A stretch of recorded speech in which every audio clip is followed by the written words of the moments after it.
నమస్తే నా ఊరు నా వార్తకు స్వాగతం. వివరాలు చూస్తే అనకాపల్లి జిల్లా యలమంచిలి అసెంబ్లీ నియోజకవర్గంలో టీడీపీ యువనేత లోకేష్ యువగళం పాదయాత్ర కొనసాగుతుంది. టీడీపీ జనసేన నేతలు పాదయాత్రలో పాల్గొనగా అడుగడుగునా లోకేష్కు జనం ఘనస్వాగతం పలికారు. పాదయాత్రలో భాగంగా గొల్ల ధర్మవరం గ్రామస్తులు లోకేష్ను కలిసి వినతిపత్రం సమర్పించారు. వైసీపీ అధికారంలోకి వచ్చాక తమ పంచాయతీ నిధులను అభివృద్ధి పనులకు ఉపయోగించడం లేదని వారు తెలిపారు. ప్రశ్నించిన వారిపై అక్రమ కేసులు పెట్టి కక్ష సాధింపు చర్యలకు దిగుతున్నారని అన్నారు. గత 4 సంవత్సరాల్లో తమ గ్రామంలో ఒక్క అభివృద్ధి కార్యక్రమం కూడా చేయలేదని గ్రామస్తులు వాపోయారు.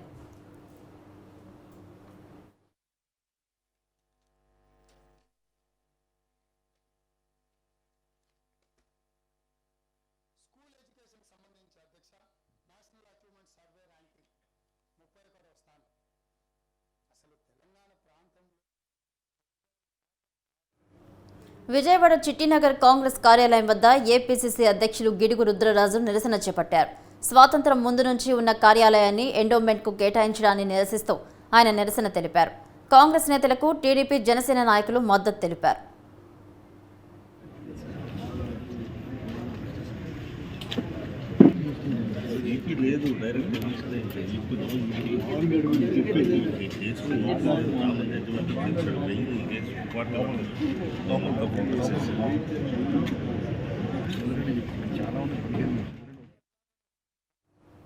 ఎన్నికల సమయంలో మాత్రమే ప్రజల్లో తిరిగే టీడీపీ నేతలను, వారి హామీలను ఏమాత్రం నమ్మవద్దని మాజీ మంత్రి అనిల్ కుమార్ ప్రజలకు విజ్ఞప్తి చేశారు. ప్రభుత్వంపై బురద జల్లడమే లక్ష్యంగా పనిచేసే టీడీపీ నేతలు గతంలో అధికారంలో ఉన్నప్పుడు, ప్రస్తుతం ప్రతిపక్షంలో ఉన్నప్పుడు విపత్కర పరిస్థితుల్లో ఎక్కడా కానరాని వైనాన్ని ఆయన గుర్తు చేశారు. రానున్న ఎన్నికల్లో తెలుగుదేశం పార్టీకి ఓటు వేసినా మళ్లీ కనిపించకుండానే పోతారంటూ మాజీ మంత్రి నారాయణను ఉద్దేశించి పరోక్ష వ్యాఖ్యలు చేశారు.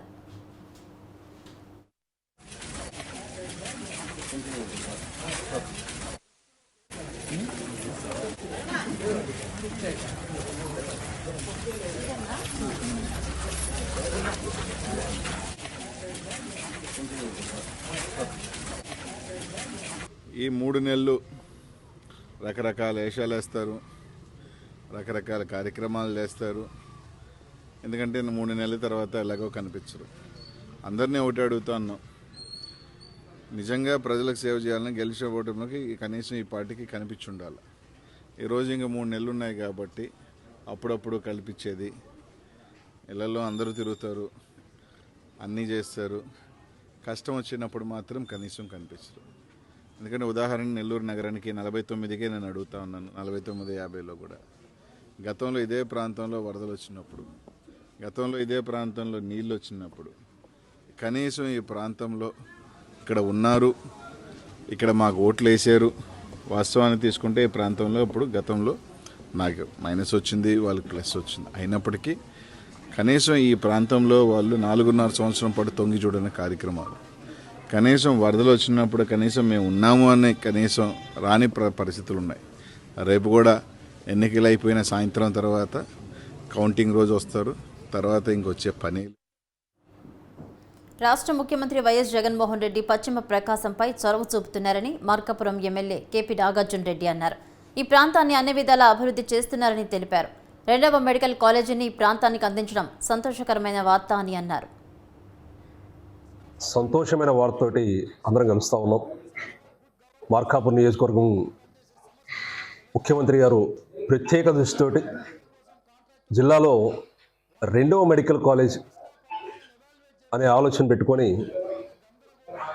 ఒంగోలులో రిమ్స్ గవర్నమెంట్ మెడికల్ కాలేజ్ ఉన్న పశ్చిమ ప్రకాశానికి మెడికల్ కాలేజ్ చాలా చాలా అవసరం.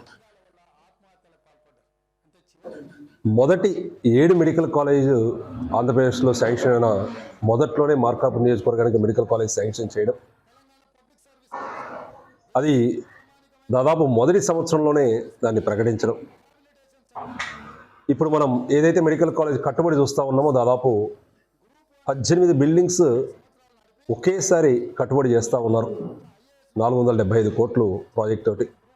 ఇది ముఖ్యమంత్రి గారికి చాలా చాలా చాలా పశ్చిమ ప్రకాశం మొత్తం రుణపడి ఉండవలసిన అవసరం. ఎందుకంటే ఇక్కడి ప్రజలు దాదాపు ఒక 70 కిలోమీటర్ల రేడియస్లో ప్రజలందరూ ఒంగోలు, గుంటూరు, విజయవాడ, నర్సరావుపేట, హైదరాబాదు దాదాపు 40-50 సంవత్సరాల నుంచి వైద్యపరంగా వీరు వెళ్ళని ప్లేసులు లేవు. ఏ చిన్న సమస్య వచ్చినా కూడా ప్రభుత్వం నిధులు ఇవ్వకపోయినా రోడ్లు పూర్తి చేస్తానని రాప్తాడు ఎమ్మెల్యే తోపుదుర్తి ప్రకాష్ రెడ్డి అన్నారు. నియోజకవర్గానికి ఎంతో చేయాలనుకున్నా నా మీద నాకే చాలా అసంతృప్తిగా ఉందని ఎమ్మెల్యే వ్యాఖ్యానించారు. గత ముఖ్యమంత్రి చంద్రబాబు చేసిన తప్పుల కారణంగా వైసీపీ ప్రభుత్వానికి నిధుల సమస్య వస్తోందన్నారు. ప్రభుత్వం నిధులు ఇవ్వకపోయినా రాప్తాడు నియోజకవర్గంలో 100 రోజుల్లో రహదారుల నిర్మాణం పూర్తి చేస్తామన్నారు. పనులు చేయకపోతే కాంట్రాక్టర్ల ఇంటి ముందు ధర్నా చేస్తామన్నారు. 2024లోనూ రాప్తాడు నుంచి గెలిచి అసెంబ్లీకి వెళ్తానని తెలిపారు. భూసేకరణ పేమెంట్ కూడా మీరు ₹1 కూడా రైతులకు ఇలే. మేము 3 నెలలకు డబ్బులు ఇస్తాము, 6 నెలలకు డబ్బులు ఇస్తాం. రైతులు మోసం చేసి మీరు కాలువలు దువ్వినారు. కాలువలు దువ్వి మీరు ఎలక్షన్లో ఓడిపోయినారు. మేము ఆ రోజు ఈ ప్రతిపాదననే కరెక్ట్ కాదు, పైనుంచి పేరూరు డ్యామ్ తోట్లపట్నం నుంచి నీళ్ళు ఇస్తే సరిపోతాయి. పేరూరు డ్యామ్ నీళ్ళు ఇవ్వడానికి మేము ఫస్ట్ నుంచి పేరూరు డ్యామ్ నీళ్లు తీసుకుని రావాలన్న ప్రతిపాదన పుట్టిందే నా ఆలోచనలోంచి. దాన్ని ఆచరణలో తీసుకొచ్చి పేరూరు డ్యామ్ నీళ్ళు ఇచ్చింది కూడా జగన్మోహన్ రెడ్డి గారి ఆశీస్సులతో నేనే నీళ్ళు ఇవ్వడం జరిగింది. ఇది జగద్విదితం, అందరికీ తెలుసు. మనకు ఆంధ్ర వాళ్ళకి తెలుసు, కర్ణాటక వాళ్ళకి తెలుసు, పెరుగొండ వాళ్ళకి తెలుసు, పావుగొండ వాళ్ళకి తెలుసు, రాప్తాడు వాళ్ళకి తెలుసు, జిల్లాలందరికీ తెలుసు, మీకు కూడా తెలుసు. మరి పేరూరు డ్యాంకు నీళ్ళు ఇవ్వలేని మీరు అంటే ఆ రోజులో మేము సలహా ఇచ్చినప్పుడు మీరు పాటించలేదు, డబ్బులు అవసరం లేదు. రానున్న ఎన్నికల్లో 175కు 175 స్థానాలు గెలుపొందుతామన్న అధినేత నినాదాన్ని నిజం చేసేలా ప్రతి ఒక్కరూ సమిష్టిగా కృషి చేయాలని వైసీపీ తిరుపతి జిల్లా అధ్యక్షులు నేదురుమల్లి రామ్కుమార్ రెడ్డి పిలుపునిచ్చారు. నాయుడుపేటలో రానున్న ఎన్నికల్లో అనుసరించవలసిన విధి విధానాలపై కార్యకర్తలకు దిశానిర్దేశం చేశారు. ప్రతి నియోజకవర్గంలో ప్రజలు మెచ్చిన వ్యక్తినే అభ్యర్థిగా జగన్మోహన్ రెడ్డి ప్రకటిస్తున్నారని అన్నారు. దీనిపై ప్రచారాలను ఎవరూ నమ్మొద్దని సూచించారు. 2024 ఎన్నికల్లో తిరుపతి జిల్లాలోని 7 నియోజకవర్గాల్లో వైసీపీ జెండా రెపరెపలాడ్డం తథ్యమని ధీమా వ్యక్తం చేశారు.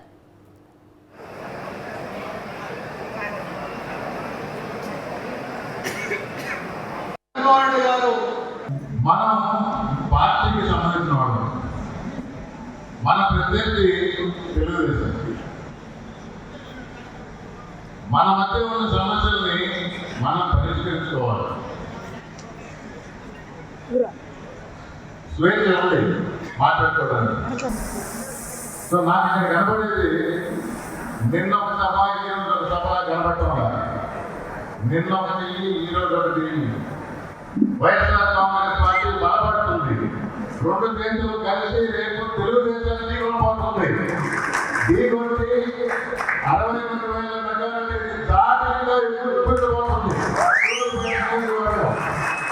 ఇవన్నీ వైఎస్ఆర్ కాంగ్రెస్ పార్టీ ప్రచార సభలు. ఎవరు ఎక్కడ అభ్యర్థి అనేది తొందరకి పార్టీ బలంగా ఉండాలి. క్యాండిడేట్లు అనౌన్స్ చేయకుండానే జగన్మోహన్ రెడ్డి గారు కోరుకుంది ఏంటి? Why not concept. ఏం కాన్సెప్ట్? ప్రతి నియోజకవర్గంలో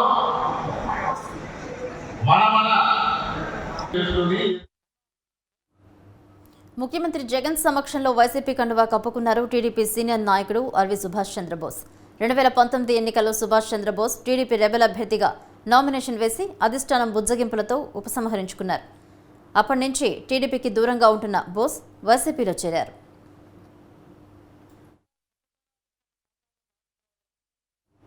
వచ్చే అసెంబ్లీ ఎన్నికల్లో తాను పోటీ చేయడానికి వైసీపీ సీట్ ఇస్తుందని పూర్తి నమ్మకంతో ఉన్నట్టు జగ్గంపేట మాజీ ఎమ్మెల్యే తోట నరసింహం అంటున్నారు.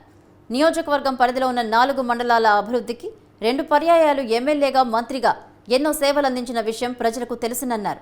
2024 ఎన్నికల్లో విజయం సాధించడానికి కృషి చేయాలని ఆయన పిలుపునిచ్చారు.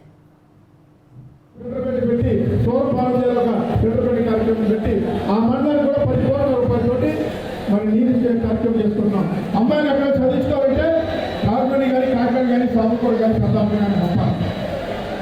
ఆ పరిస్థితిలో ఉన్నటువంటి వారి కోసం మన దేవేంద్ర డాక్టర్ వైఎస్ రాజశేఖర రెడ్డి గారు దృష్టిలో పెట్టి మన జగన్పేట డిగ్రీ కాలేజీ నేను మంజూరు చేశాను. దాదాపుగా 12.5 కోట్ల రూపాయలు కేంద్ర ప్రభుత్వం ప్రభుత్వం ద్వారా వచ్చే ఒక అగ్రగామి ముఖ్యమంత్రి ఉన్నటువంటి వ్యక్తి ఈ రోజున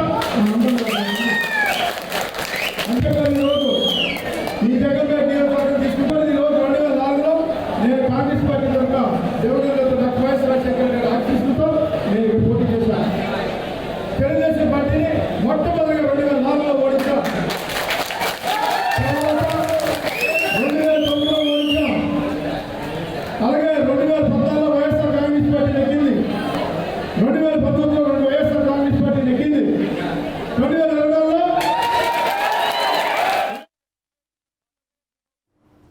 రాష్ట్ర మంత్రి పెద్దిరెడ్డి రామచంద్రారెడ్డి రైతులను నిలువున మోసం చేస్తూ తన ఆస్తులను పెంచుకున్నారని బీసీవై పార్టీ అధినేత రామచంద్ర యాదవ్ ఆరోపించారు. రైతు భేరీ సభకు అనుమతుల నిరాకరణపై హైకోర్టును ఆశ్రయిస్తున్నట్లు వెల్లడించారు. పూర్తి వివరాలు మా ప్రతినిధి హరిబాబు అందిస్తారు. చిత్తూరు జిల్లా పొంగనూరులో రైతులకు జరిగినటువంటి అన్యాయాలు, అక్రమాలపై ప్రధానంగా పాల డైరీకి సంబంధించి రైతులకి పాలను సేకరించినప్పటికీ రైతులకి సంస్థ చెల్లించే సొమ్ములకు సంబంధించి వివరాలను రైతులందరికీ పొంగనూరు ప్రాంతంలో రైతులకు చెప్పేందుకు రామచంద్ర యాదవ్ గత ఏడాది కూడా రైతు బేరీ అనే పేరుతో కార్యక్రమాన్ని చేపట్టారు. అది అటు తర్వాత జరిగిన దాడి కారణంగా అది అయిపోయిన తాజాగా ఈ రోజు సభ నిర్వహించడానికి ప్రయత్నాలు మొదలుపెట్టినప్పటికీ పోలీసులు అడ్డుకున్నారు. అసలు ఎందుకు ఈ కార్యక్రమాన్ని చేపట్టారు, ఈ కార్యక్రమం వెనుక ఉన్నట్టు ముఖ్య ఉద్దేశం ఏంటనేది ఆయన అడిగి తెలుసుకుందాం. అంటే రైతు బేరీ అనే కార్యక్రమం ఎందుకు చెప్పారు, ప్రధానంగా దాని లక్ష్యం ఏంటండి? ముఖ్యంగా పొంగనూరు ఎమ్మెల్యే పెద్దిరెడ్డి రామచంద్రారెడ్డి గారికి సంబంధించిన, అతని కుటుంబానికి సంబంధించిన డైరీ ఆధ్వర్యంలో సదము, సోమల మండలాలకు సంబంధించిన రైతుల్ని ఏ విధంగా దోపిడీ చేస్తున్నారు, ప్రతి లీటర్ మీద సుమారు 10 రూపాయలు దోపిడీ చేస్తూ రోజుకి ఆ ఒక్క మండలం నుండినే సుమారు 35,000 నుండి 40,000 లీటర్లు సేకరించి 3.5 లక్షల నుండి 4 లక్షల రూపాయలు రైతులకు రోజుకి నష్టం చేకూరుస్తూ నెలకి కేవలం రైతుల ద్వారానే 1 కోటి రూపాయల వల్ల డైరీ దోపిడీ చేస్తుంటే పల్ప్ ఫ్యాక్టరీ పెట్టుకొని నియోజకవర్గంలో ఉన్న మామిడి రైతులను అన్ని రకాలుగా ఇబ్బంది పెడుతూ, అదేవిధంగా ప్రాజెక్టులు కడతానని చెప్పి వేల కోట్ల రూపాయల అవినీతి చేయడానికి రైతుల దగ్గర బలవంతంగా భూములు లాక్కొని వాళ్ళకి ఎటువంటి నష్టపరిహారం చెల్లించకుండా, నిర్వాసితులకి ఎటువంటి నష్టపరిహారం చెల్లించకుండా తన అధికారాన్ని కేవలం దోపిడీ కోసం దుర్వినియోగం చేస్తూ నియోజకవర్గంలో అన్ని రకాలుగా అన్ని వర్గాల ప్రజల్ని ఇబ్బంది పెట్టే కార్యక్రమం చేస్తుంటే, ఈ అన్ని సమస్యల మీద పోరాటం చేయడానికి, రైతుల సమస్యల గురించి ప్రజలకు తెలియజేయడానికి రైతులతో కలిసి రైతు బేరీ కార్యక్రమాన్ని నిర్వహించదల పెట్టుకుంటే, ఈరోజు పోలీసు వ్యవస్థని తన అధికారాన్ని అడ్డం పెట్టుకుని ఎమ్మెల్యే రామచంద్రారెడ్డి గారు ఎంత అధికార దుర్వినియోగానికి పాల్పడారనే విషయాన్ని ఈరోజు నియోజకవర్గ ప్రజలందరూ కూడా చూస్తున్నారు. మీకు అధికారం ఇచ్చి 4.5 సంవత్సరంలో నియోజకవర్గ అభివృద్ధి కోసం కానీ, రైతుల అభివృద్ధి కోసం కానీ, పారిశ్రామిక అభివృద్ధి చేసి యువతీ యువకులకు ఉపాధి అవకాశాలు కల్పించడంలో కానీ పూర్తిగా విఫలమయ్యి ఎంతో ప్రశాంతతకు మారిపోయిన పొంగనూరు నియోజకవర్గంలో ఈ రోజు ఒక రకమైన భయానక వాతావరణాన్ని, రౌడీజాన్ని పెంచి పోషించి మీ పబ్బం గడుపుకునే కార్యక్రమం చేస్తున్నారు. ఈ ఆటలు ఇంకొక 2 నెలలు మాత్రమే మీకు కొనసాగుతాయి. వచ్చే ఎన్నికల్లో మిమ్మల్ని, మీ కుటుంబాన్ని పూర్తిగా రాజకీయంగా శాశ్వతంగా వెలివేయడానికి పొంగనూరు నియోజకవర్గ ప్రజలు సిద్ధంగా ఉన్నారు. పొంగనూరు నియోజకవర్గంలో మీరు చేస్తున్న అరాచకాలను ఎదిరించడానికి భారత చైతన్య యువజన పార్టీ అన్ని రకాలుగా పోరాటం చేస్తుందని చెప్పి ఈ సందర్భంగా తెలియజేస్తున్నాను. అంటే ప్రధానంగా మీ ఇంటి చుట్టుపక్కల ప్రాంతాలకు కానీ ఎవరు రావాలన్నా కానీ, పొంగనూరులోకి రావాలన్నా కూడా పోలీసులు ఇక్కడికక్కడ ఫీడింగ్ పెట్టి బారికేడ్లు ఏర్పాటు చేసి ఐడి కార్డులు చెక్ చేయడం, ఇళ్లలోకి రావాలంటే అంటే ఇది ఒక ఆంధ్రప్రదేశ్లో కాకుండా ఒక సపరేట్ టెరిటోరియల్లో ఉంది. ఇది అంటే ఒక వ్యక్తి కంట్రోల్లో ఉంది. ఇక్కడ పోవాలంటే పూర్తి స్థాయిలో ఆధారాలు చూపిస్తేనే లోపలికి పంపిస్తామన్న తరహాలో వ్యవహరించడం ఎలా అనిపిస్తుంది? మీరే చూస్తున్నారు, ప్రజలు గమనిస్తున్నారు. ఈరోజు ఒక భయానకమైన వాతావరణాన్ని సృష్టించి పోలీస్ వ్యవస్థ మహిళల్ని, చిన్నపిల్లల్ని, సాధారణ ప్రజల్ని అందరినీ వేధించడం కరెక్ట్ కాదు. పోలీస్ సిబ్బంది కూడా ఈరోజు దీనివల్ల ఇబ్బంది పడుతున్నారు. కేవలం రామచంద్రారెడ్డి గారి రాజకీయ లబ్ధి కోసము పోలీస్ వ్యవస్థలో ఉన్న ఒకరిద్దరు ఉన్నతాధికారులు పోలీస్ వ్యవస్థని, సిబ్బందిని ఈ విధంగా దుర్వినియోగం చేయడము చాలా బాధాకరము. ఎవరైతే తప్పు చేస్తున్నారో, ఎవరైతే అధికార దుర్వినియోగానికి పాల్పడుతున్నారో వాళ్ళందరూ కూడా రాబోయే రోజుల్లో సమాధానం చెప్పుకోవాల్సిన అవసరం అయితే ఉంటుంది. అంటే ప్రధానంగా హైకోర్టు ఈ సభ నిర్వహణకు సంబంధించి కొన్ని గైడ్ లైన్స్ ఇష్యూ చేసినప్పటికీ పోలీసులు ఎందుకు అనుమతి నిరాకరించడం జరిగింది? ఎందుకు లాస్ట్ మినిట్ లో మీకు నోటీస్ ఇచ్చారు? స్పష్టంగా తెలుస్తోంది, కేవలం రామచంద్రారెడ్డి మెప్పు కోసమే కొంతమంది అధికారులు, అందరినీ నేను అనడం లేదు, కేవలం పోలీస్ వ్యవస్థలో ఉన్న కొంతమంది అధికారులు రామచంద్రారెడ్డి తొత్తులాగా వ్యవహరిస్తూ అతనికి రాజకీయ లబ్ధి చేకూర్చడం కోసం మాత్రమే నియోజకవర్గంలో ఎవరు ఏ కార్యక్రమం చేసినా, ప్రతిపక్షాలు ఏ కార్యక్రమం చేసినా, వీళ్ళు చేస్తున్న ప్రజా వ్యతిరేక విధానాల మీద పోరాటం చేసినా పూర్తిగా తప్పుడు కేసులు పెట్టి భయానక వాతావరణం సృష్టించి అనగదొక్కే కార్యక్రమం చేస్తున్నారు. ఎవరైతే ఈ అధికార దుర్వినియోగానికి పాల్పడుతున్న అధికారులు ఉన్నారో వాళ్ళందరూ కూడా ఖచ్చితంగా సమాధానం చెప్పాల్సిన రోజైతే మాత్రం వస్తుంది. అంటే ప్రధానంగా మిమ్మల్ని టార్గెట్ చేసుకున్నటువంటి పోలీసులు కానీ లేదంటే కొంతమంది వ్యక్తులు కానీ మీ అనుచరుల మీద అక్రమ కేసులు బనాయించడానికి చర్యలు చేపట్టడం, వాళ్ళ మీద కేసులు నమోదు చేయడానికి, అలాగే మహిళలను తీసుకెళ్లి స్టేషన్లో కూర్చోబెట్టడం, ఈ అంశాలు ఎటువంటి పరిస్థితులకు దారితీస్తున్నాయి? అంటే ఎలాంటి సంకేతాలు ఇస్తున్నాయి సమాజానికి? మీరే చూస్తున్నారు, ఇక్కడ జరుగుతున్నంత అధికార దుర్వినియోగము బహుశా రాష్ట్రంలో ఎక్కడా జరగడం లేదు. దీని అంతటికి కారణము ఒకటి పెద్దిరెడ్డి రామచంద్రారెడ్డి గారు అయితే, రెండు పోలీస్ డిపార్ట్మెంట్లో వీళ్ళకి సహకరిస్తున్న ఒకరిద్దరు అధికారుల వల్ల జరుగుతోంది. నిజంగా మా వాళ్ళ పైన తప్పుడు కేసులు పెడితే ఖచ్చితంగా దీని మీద తీవ్రంగా పరిణామాలు ఉంటాయి. దీన్ని ఎదుర్కోవడానికి సిద్ధంగా ఉన్నాం. ప్రధానంగా ఏదైతే రాష్ట్ర ప్రభుత్వం కానీ లేదంటే మంత్రి పెద్దిరెడ్డి రామచంద్రారెడ్డి అధికార దుర్యోగానికి పాల్పడుతూ తమపై అక్రమ కేసులు బనాయిస్తున్నారని, తమ ఏదైతే ప్రజల్లోకి వెళ్ళి ప్రజలు ఎదుర్కొన్న సమస్యలు వాళ్ళకి తెలియజేసి చైతన్యం తీసుకొచ్చే ప్రయత్నం చేస్తున్నా కూడా అడ్డుకుంటున్నారని చెప్పి రామచంద్ర యాదవ్ చెప్తున్నారు. Court studio. ఏపీలో అరాచక పాలన జరుగుతుందని, ఎస్సీ ఎస్టీలను సీఎం జగన్మోహన్ రెడ్డి ప్రభుత్వం మోసం చేసిందని గణపతినేని శ్రీనివాసరావు అన్నారు. 151 సీట్లు గెలిచారని, రాష్ట్రంలో ఏమి చేసినా చెల్లదని అహంకారంలో ఉంటూ రాష్ట్రాన్ని జగన్ చిన్నాభిన్నం చేస్తున్నాడని విమర్శలు గుప్పించారు. రాష్ట్రం ఎలాంటి అభివృద్ధి లేకుండా ఆర్థిక సంక్షేమంలో నెట్టారని కూడా ఆరోపించారు. సామాన్యుడి నడ్డి విరుస్తున్నారని మండిపడ్డారు. అవివేకంగా ఆలోచించి రాష్ట్రానికి రాజధాని లేకుండా చేశారని విమర్శించారు. వైజాగ్లో యువగళం పాదయాత్రను 10 లక్షల మంది కార్యకర్తలతో నిర్వహిస్తామని గణపతినేని అన్నారు.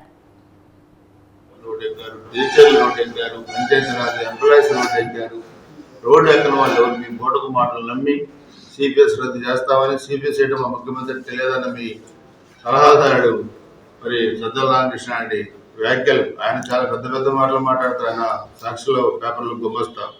ఆయన కొడుకు భార్గవరెడ్డి ఆయన ఒక వైసీపీ సోషల్ మీడియాలో పెట్టి తెలుగుదేశం పార్టీలో పనిచేసిన మహిళల పట్ల అసభ్యంగా పోస్టులు ఆయన పెడతారు. కూడా మీరు భారీ మూల్యం చెల్లించాల్సిన పరిస్థితి త్వరలోనే ఉంటారనే సంగతి కూడా మీరు గుర్తుపెట్టుకోవాల్సిన అవసరం ఉంది. ఈరోజు రాష్ట్రంలో అదేవిధంగా హామీలు ఇచ్చి అనేక వర్గాలని ఈరోజు అధపదాలకు నెట్టిన ఈ ప్రభుత్వం, వైఎస్ జగన్మోహన్ రెడ్డి ప్రభుత్వం భారీ మూల్యం చెల్లించాల్సిన పరిస్థితులు వస్తాయి.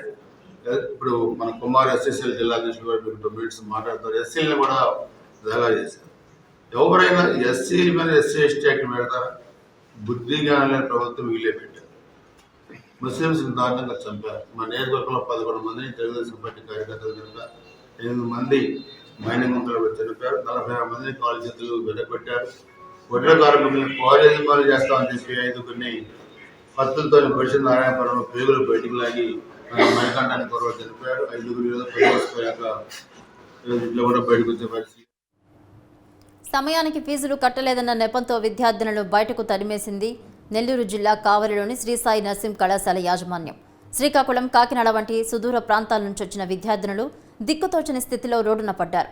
ప్రభుత్వం అందించే ఫీజు రియంబర్స్మెంట్ తప్ప మరేమీ చెల్లించాల్సిన అవసరం లేదంటూ తమను చేర్చుకుని నేడు వేలాదిగా ఫీజులు అడుగుతున్నారంటూ విద్యార్థినులు వాపుతున్నారు. ఒక్కసారిగా ఫీజు మొత్తాన్ని క్లియర్ చేయాలంటూ ఆదేశాలు జారీ చేశారు.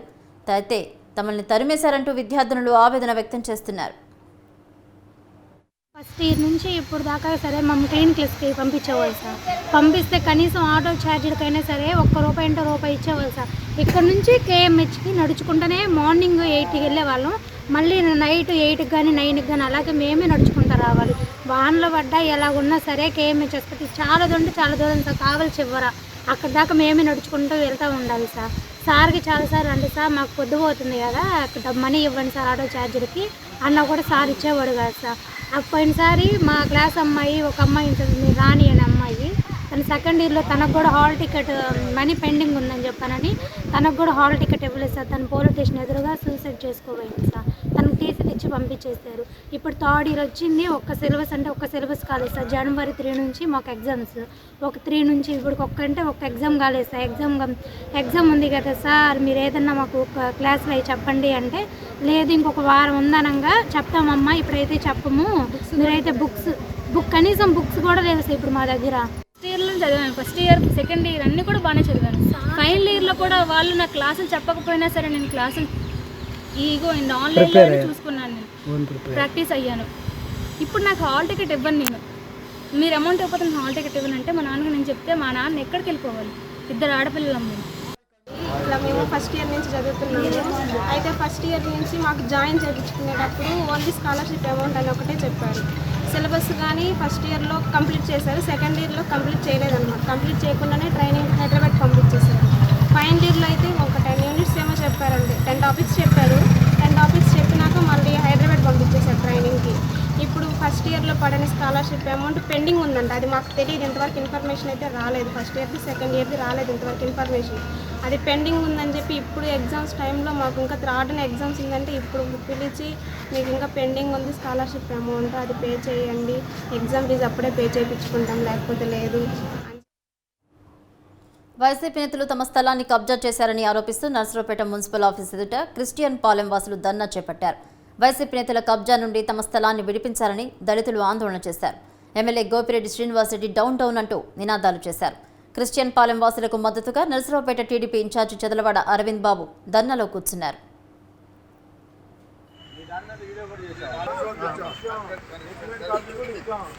Gopireddy Srinivasareddy down down, MLA Srinivasa Reddy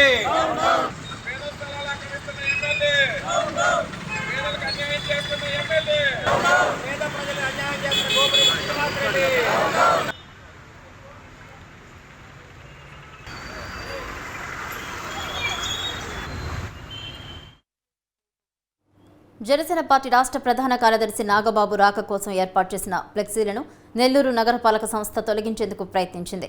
ఫ్లెక్సీల తొలగింపునకు జిల్లా జనసేన నేతలు అడ్డుకున్నారు. ఈ విషయంలో నగరపాలక సంస్థ కమిషనర్కు జనసేన నేతలకు మధ్య వాగ్వాదం జరిగింది. ఫ్లెక్సీలను తొలగిస్తే 10,000 మంది జన సైనికులతో ఉద్యమిస్తామని నేతలు హెచ్చరించారు. 1.5 రోజు పాటు జనసేన ఫ్లెక్సీలను, జెండాలను తాకితే ఊరుకునే ప్రసక్తే లేదని తేల్చి చెప్పారు.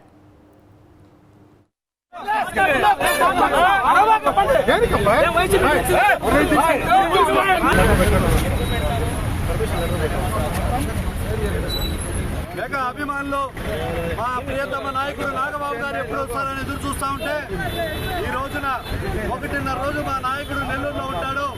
ఈ ఫ్లెక్స్ అవి కట్టుకునేదానికి పర్మిషన్ ఏంటి అంటే మున్సిపల్ అధికారులు ఎవరైతే ఉన్నారో వాళ్ళ అధికార పార్టీ ఒత్తిడికి లోబడి కట్టడానికి లేదు, ఇవన్నీ తీసేయాలని చెప్పి 1.5 రోజుగా యుద్ధం జరుగుతూనే ఉంది.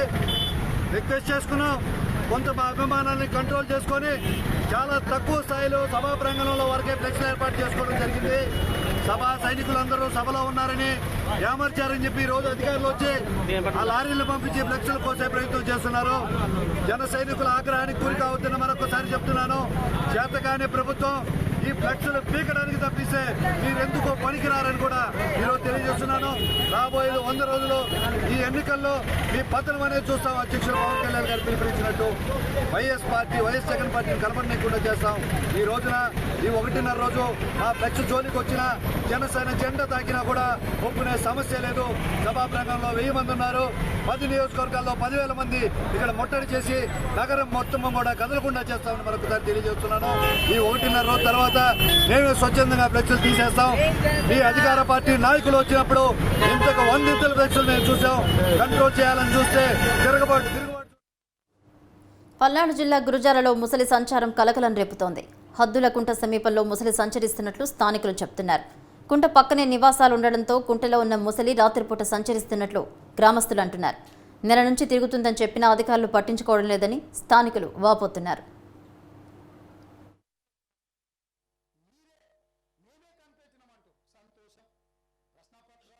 ఆ ముసలి వస్తుంది నైటు 9 10 ఆ దోళ్ళ పట్టుకోవడానికి వస్తుంది.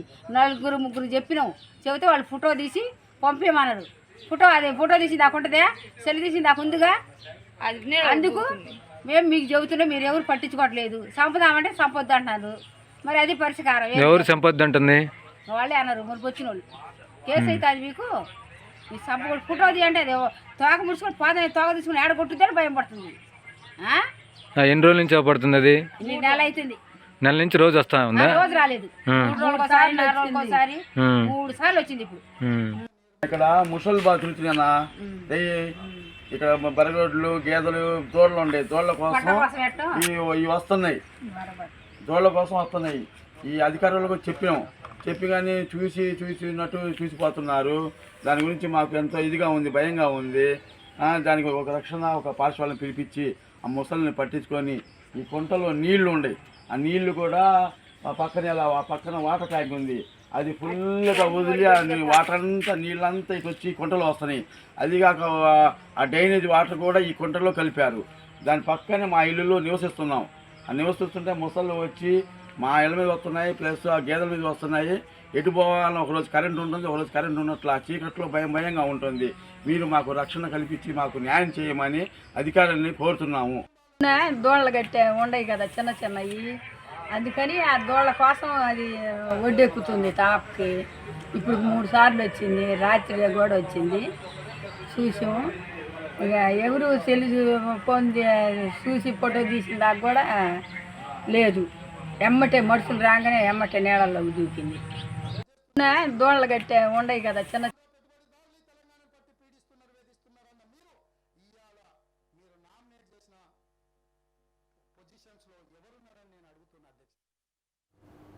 తాళం వేసి ఉన్న ఇళ్లను టార్గెట్ చేసుకుని దొంగతనాలకు పాల్పడుతున్న అంతర్రాష్ట్ర దొంగలను గురజాల పోలీసులు అరెస్ట్ చేశారు.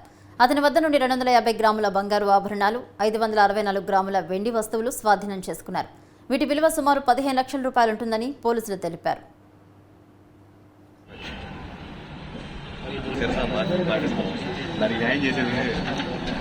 మార్కపురం వాళ్ళ వంట సామాన్ వాడు ఇల్లు కొత్తగా ఒక ప్లేస్ గత నెల 27/11/2023 సంవత్సరంలో మన మాచర్లలోని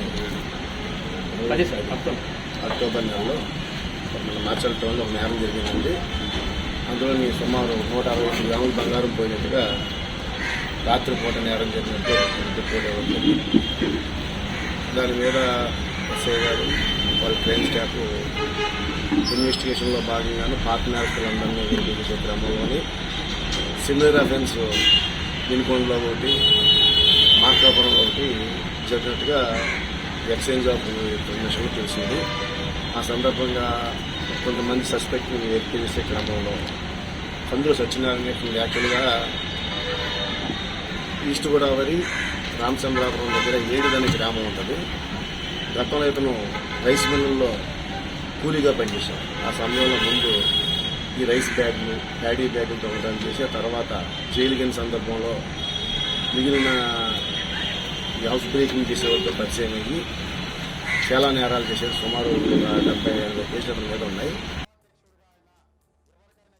శ్రీ సత్యసాయి జిల్లా చిలమత్తూరులోని గంజాయిని అక్రమంగా తరలిస్తున్న అంతర్రాష్ట్ర ముఠాను అరెస్ట్ చేశారు పోలీసులు. వారి వద్ద నుంచి 80 లక్షల రూపాయల విలువ చేసి 492 కేజీల గంజాయిని సీజ్ చేశారు. కంటైనర్ వాహనాన్ని స్వాధీనం చేసుకున్నారు. జిల్లా పరిధిలోని మురంపల్లి క్రాస్ వద్ద వాహన తనిఖీ చేస్తుండగా హైదరాబాద్ నుండి బెంగళూరు వైపు వస్తున్న కంటైనర్ వాహనంలో గంజాయి లభించిందని ఎస్పీ మాధవరెడ్డి తెలిపారు. హైదరాబాద్ నుంచి బెంగళూరుకు పోతున్న ఒక యూపీ రిజిస్ట్రేషన్ నంబర్ గల లారీ రాబడిన సమాచారం మేరకు మేము తిరుమత్తూరు పోలీస్ లిమిట్స్లో నేషనల్ హైవే దగ్గర దాన్ని ఇంటర్సెప్ట్ చేయడం జరిగింది. సో అందులో చూసి మనము చెక్ చేస్తే దాదాపుగా 246 ప్యాకెట్లు గాంజా, మనకి టోటల్ 492 కేజెస్. అంటే ఈ గాంజా కన్సంప్షన్ చేసే మార్కెట్లో ఇల్లీగల్ ట్రేడింగ్లో సుమారుగా 80 లక్షల నుంచి 1 కోటి రూపాయల దాకా దీని వాల్యూ ఉన్నది. సో ఇది ఈ driver Afsak and Manjunath Patil driver cum cleaner వీళ్ళిద్దరిని పారిపోతుంటే పట్టుకోవడం జరిగింది. లారీది. కాకినాడ జిల్లా పత్తిపాడులో వరుస దొంగతనాలతో జనం హడలెత్తిపోతున్నారు. కొత్తపేటలో వరుస దొంగతనాలు చోటు చేసుకుంటున్నాయి. రాత్రి ఓ కిరాణా షాపు తాళాలు పగలగొట్టి నగదు దోచుకు వెళ్లారు ఆగంతకులు. పక్కనే అద్దెకుంటున్న మాస్టర్ ఇంట్లోకి చొరబడి బీరువా తాళాలు పగలగొట్టి డబ్బులు దోచుకు వెళ్లారు. రక్షణ కల్పించమని కాలనీ వాసులు పోలీసులకు మొరపెట్టుకుంటున్నారు.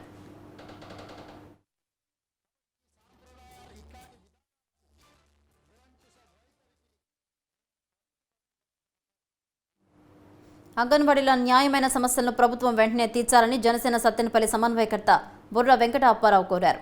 సత్తెనపల్లి తాలూకా సెంటర్లో ధర్నా చేస్తున్న అంగన్వాడీలకు బొర్రా మద్దతు తెలిపారు. ఉదయం 9 గంటల నుంచి పిల్లల్ని తల్లి కన్నా ఎక్కువగా చూస్తున్నారు అంగన్వాడీలు. అలాంటి వారి న్యాయమైన కోరికలు ప్రభుత్వం తీర్చాలని బొర్రా డిమాండ్ చేస్తున్నారు. ప్రతి చిన్న విషయాన్ని కూడా మీరు కడుపు మండి ఎన్నో కష్టాలు అనుభవిస్తా మీకు తాళీచాలు జీతాలతో పనిచేస్తా ప్రభుత్వాన్ని అడిగినా సరే ప్రభుత్వం నెల రోజుల నుంచి కూడా ఎలాంటి సమస్య మీద పరిష్కారం చేయలేదు కాబట్టి మీరు ఇలా రోడ్డు మీదకి వచ్చి ధర్నాలు చేస్తారు. కాబట్టి దీన్ని ఏదో పొలిటికల్గా రాజకీయ లబ్ధి పొందడం కోసం కొన్ని పార్టీలు ప్రయత్నం చేస్తారని మేడం అందటం దాంట్లో వాస్తవం ఉంది. ఈ రోజు ఉన్న రాజకీయ పార్టీలు ప్రతి దాన్ని కూడా రాజకీయాలు చేస్తున్నాయి. కానీ నేను ఒక పారిశ్రామికవేత్తగా ఉన్నాను. అలానే నా దగ్గర కూడా నా కంపెనీలో పనిచేసే ఎంప్లాయీస్ కావచ్చు, ఎవరు కావచ్చు, ఎన్ని సమస్యలు. అలానే ధూళిపాల గ్రామంలో ఉన్న ఏదైతే అంగన్వాడీలు ఉన్నారో వాళ్ళు మా సొంత చెల్లెలు కూడా ఉంది. వాళ్ళ కష్టాలేంటి, వాళ్ళ బాధలేంటి నేను చూశాను. కాబట్టి వాళ్ళ తరపు నుంచి నేను చెప్పాలని ఇక్కడికి వచ్చాను. వాళ్ళు ఉదయం 9 గంటలకు వచ్చి వాళ్ళ ఇంట్లో ఉన్న సమస్యలన్నీ సరి చేసుకొని ఉదయం 9 గంటలకు వచ్చి ఆ పిల్లల్ని తీసుకొని వాళ్ళకి ఆలనా పాలనా చూసుకుంటూ వాళ్ళకి ఆహారాన్ని మంచి పౌష్టికాహారాన్ని అందిస్తూ వాళ్ళ ముక్కు తుడుస్తూ ఏదైతే ఉందో బాత్రూమ్ విషయంలో కావచ్చు అన్ని విషయాలకు తల్లి కంటే కూడా గొప్పగా చూస్తూ ఆ పిల్లల్ని పౌష్టికాహారాన్ని ఇచ్చి ఈ సమాజంలో బావుపౌరులుగా అమ్మ అనే అక్షరం కూడా వీళ్ళే తీర్చిదిద్దుతుంది. ప్రకాశం జిల్లా దర్శిలోని అంగన్వాడీలు తమ సమస్యలను పరిష్కరించాలంటూ సిఐటియుసి ఆధ్వర్యంలో 5 రోజుల సమ్మె చేశారు. కనీస వేతనం 26,000 ఇచ్చి తమ సమస్యలను పరిష్కరించాలని డిమాండ్ చేస్తున్నారు. గత ఎన్నికల్లో అంగన్వాడీలకు సీఎం జగన్ ఇచ్చిన హామీలని అమలు చేయాలన్నారు.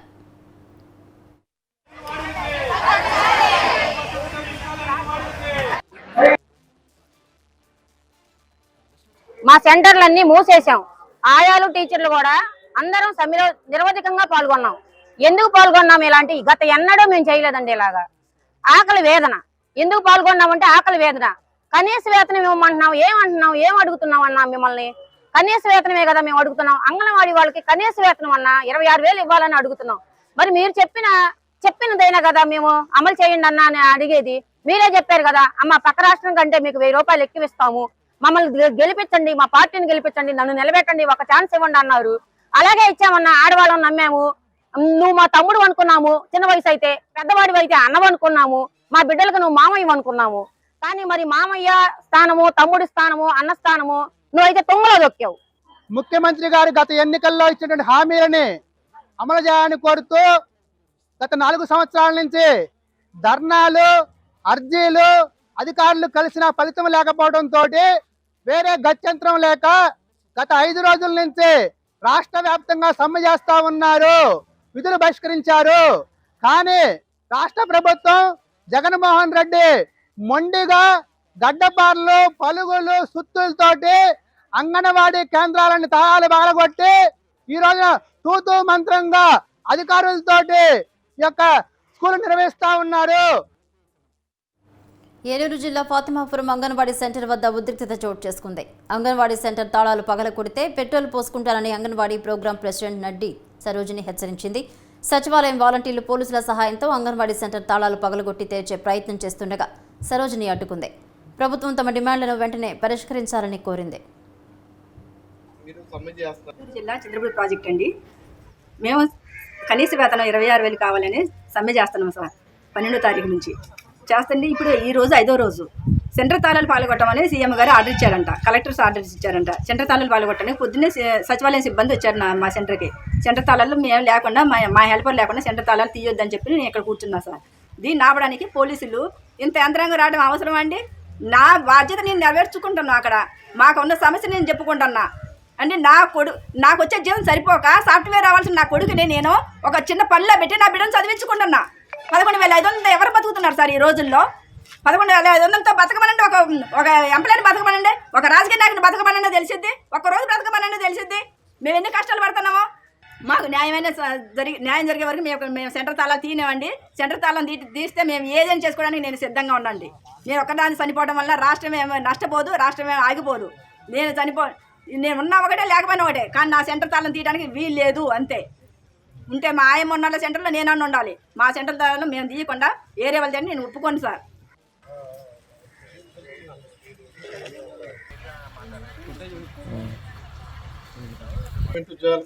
ఏ సార్ గవర్నమెంట్ ఉద్యోగం అప్పుడు ఎప్పుడో పూర్వకాలంలో పెట్టిన దానికి అప్పుడు ఉన్న రేట్ల ప్రకారం అవి ఇస్తే సరిపోయింది.